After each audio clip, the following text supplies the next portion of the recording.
Which party is better described as the party with strong leaders? Look at this. Wow. 16% of Americans say Democrats, 40% say that of the Republican Party. Now, overall, no party's doing great. Lots of Americans say neither of these qualities apply to either party, but look at how much worse off the Democrats are. A party that gets things done. Only 19% of Americans say that about the Democrats. 36% say it about the Republicans. But this, I think, is the most fascinating. How do partisans talk about their own party? Right? So among Democrats and Democratic leaners, 32% say Democrats are the party with strong leaders. I mean, of their own kind, right? 82% of Republican leaders say that about the GOP.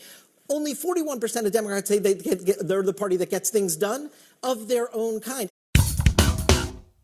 What exactly do the Democrats believe? What is the party platform? Chances are right now you have a few ideas in your head and none of them are good. However, the Democrat leadership would deny that any of these are the actual things Democrats stand for, even though time and time again it is proven that the radical left has put these issues front and center. So let's go ahead and hear these being discussed by Scott Jennings over on CNN. But before I begin, don't forget to like and comment on this video so we can break through the algorithms. Here we go. Let's talk about the Democrats, your party, and specifically how they're trying to figure out not just where to go, but who to lead.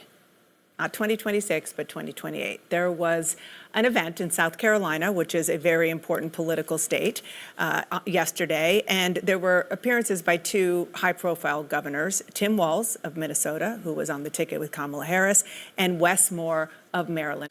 Nobody is talking to African-American community about how do you build wealth, how do you grow this pie, not just deal with the unemployment issues, which are also very important, but how are we going to take a leap forward? And so you think about what the Black Economic Alliance is doing, or Andre Perry, who says, while the wealth of Black America is growing, the wealth gap is actually getting bigger. $240,000 more wealth in the median white family than the median Black family.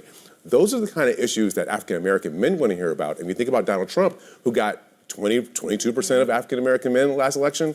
That's what those men want to know about. How is it they're going to advance and take care of their families? Yeah, and so there's and Wes Moore is talking about an important demographic. There's so many important demographics, Congresswoman, that Democrats didn't maybe lose totally, but lost a lot of the share to Donald Trump of what used to be your traditional constituencies. Who do you see out there who's making the best argument? I'm not picking anybody right now. Okay, so what is the argument? But Democrats have to stop being against Donald Trump and start being for something. We've got to lay out our agenda for what we're going to do. We need our Project 2028.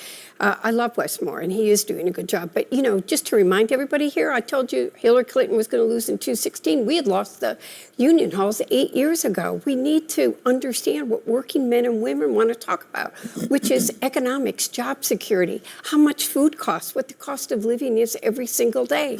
And Donald Trump, he's very good at understanding people's fears and his anxieties, but I haven't seen him do anything that's lowering costs right now. And when I'm home, I'm hearing it. I'll defend the Democrats. They are for things.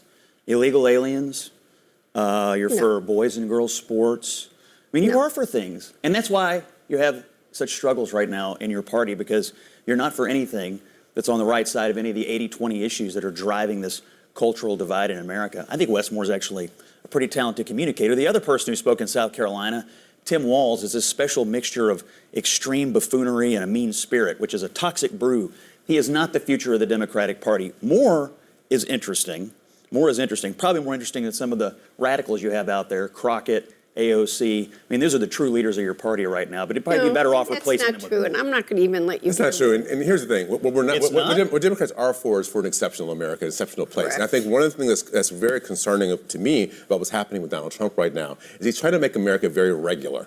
He's trying to make America a place that operates like everybody else in the world, right? It's pay to play. It's not standing up for courts. We used to send people all over the world to help them figure out how to get their judiciary in place. Instead, you've got Stephen Miller going after the tyranny of the justice. We used to go out the world out and tell people how to make the country work and keep politicians from being bought and sold for. And the President of the United States is having dinners where basically foreign interests are just paying money and putting And in his I think a part of the conundrum for Democrats, this disintegration, this dislocation you've seen specifically among men, is something that Democrats haven't really figured out, Congresswoman, how to communicate, how to fix those numbers. I mean, Hispanic men, Donald Trump saw an increase of 20+%. Black men in states like Pennsylvania, North Carolina, Texas, he saw double increases, and we're seeing signs that those numbers are likely going to persist. So if I'm a Democrat, it's not enough to just be against Trump. It's not enough to also articulate what you're for, but it's articulate what you're for that is palatable to a lot of Americans out there, specifically men of color who Democrats are currently bleeding.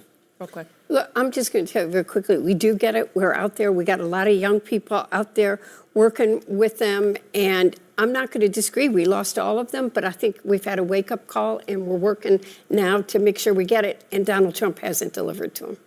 Oh my goodness, I love a good roasting, and that was top notch, okay? As is rightly pointed out there by Debbie Dingell, the Democrats can't just be anti-Trump. They need their own message. They have to actually stand for something, okay? But then, of course, Scott Jennings, in classic fashion, we all know what you stand for. You actually have a platform, right? It's wide open borders. It's pro-illegal immigration. It's men in women's sports. It's high taxes, okay? That is what the Democrats stand for. They have abandoned the working class of America, and all of their stances are completely unpopular.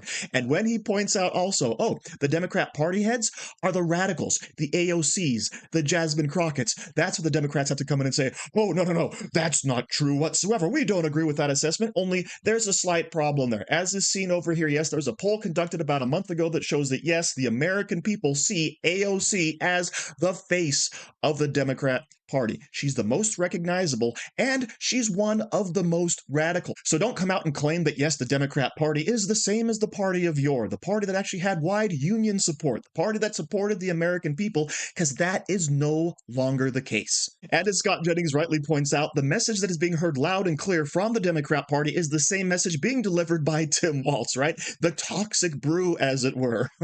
We have to, of course, resist Trump at every turn. We have to fight back. Yeah, sounds a little insurrection-y to me. And the look on Sher Michael's face while Scott Jennings is saying that is classic. But of course, the CNN pundit Jamal Simmons actually says Democrats are for an exceptional America. We're for greatness in this country. Yeah, no, you're not. You're for the decline of America. Remember when Obama was out there saying, oh, we're going to lead from behind. We're going to manage the decline of this country. Yeah, that is what the Democrats really stand for, because they don't want a strong, powerful America as a world leader. They want America to get its just desserts for all the horrible treatment they've given to people and countries around the world ever since the inception. All right, so that is what Democrats actually believe in, and they can run from that message as much as they want, but we've all seen it on display loud and clear, and it's still being touted from the rooftops by people like AOC and Jasmine Crockett. So thank you very much for watching. Don't forget to like, share, comment, subscribe, and say hi to your mom for me.